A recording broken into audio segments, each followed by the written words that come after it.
The Nigerian soldiers don't finally detect the main camp of all these kidnappers, all these bandits. My people, make una see wetin happen for this place. In fact, wetin dey happen these days now, the way the Nigerian soldiers take dey kpai all these bandits, all these Boko Haram, don finally tell me say they don't really know where they dey before. They are based on say the US military soldiers don't finally enter.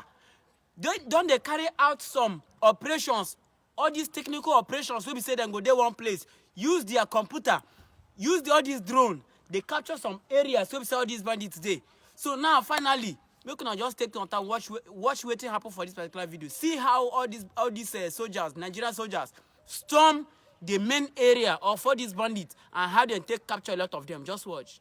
Military fighter jets roared across the skies of Kwara State as ground troops moved deep into forest areas where fear had ruled for months. In Edu, Ifelodon and Patigi local government areas, non-hideouts used by violent groups were hit in a coordinated operation that combined airstrikes with strong ground movement. The Nigerian Air Force, in coordination with ground troops from the 22nd Armored Brigade, has launched a devastating series of airstrikes that have completely destroyed several fortified camps. We are talking about the notorious hideouts in the Babasango axis of Ifelodon, the dense Bugbu forest in Edu, and the Lata community in Pategi. Let me paint the picture for you. Imagine the scene in the Bugbu forest right now. These bandits who thought they were safe deep in the bush suddenly found the sky raining fire upon them. Preliminary security reports from the theater of operations confirm that the sustained area bombardment has shattered their logistics and leadership structure. They are not retreating in an organized manner. They are fleeing in pure panic, abandoning their weapons, their motorcycles, and even their loot.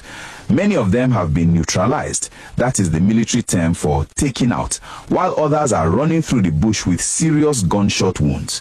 It's a massive victory for Operation Fansanyama, and it sends a clear message: there is no hiding place left.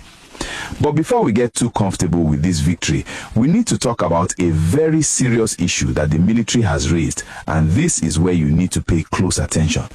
The report from Sahara Reporters and military sources indicates that while our troops are pushing hard, they are facing a dangerous enemy from within. I am talking about informants. Yes, the military has raised the alarm that there are moles within these local communities who are leaking information to the bandits. Can you imagine? While our soldiers are risking their lives to liberate these areas, some saboteurs are calling the bandits to tell them when the troops are moving. This is the betrayal that prolongs the war. I want to pause here for a second and ask you a question. How do we deal with these informants who sell their own people for a few naira? Do they deserve the same punishment as the bandits? Let me know your thoughts in the comment section below. And if you are enjoying this breakdown of the security situation and want to keep getting the real gist without the sugarcoating, please take a moment to smash that like button. It really helps the video reach more Nigerians who need to know what is happening. And if you haven't subscribed yet, please click that subscribe button and turn on the notification bell so you are the first to know when the next big story breaks. Welcome back.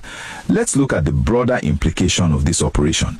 The destruction of the camps in Babasango and Lata is critical because these were the staging grounds for attacks on the highways linking Kwara to Niger. By taking out these bases, the military is effectively cutting off the snake's head. However, the job is not yet finished. The military authorities have issued a strong call to the residents of these affected areas. They are saying, help us to help you. They need timely intelligence. If you see a stranger with a gunshot wound running through your village, do not hide them. Report them. The community leaders in Ifelodon and Pategi have been urged to sensitize their people on the dangers of shielding these criminals. We also have to acknowledge the timeline.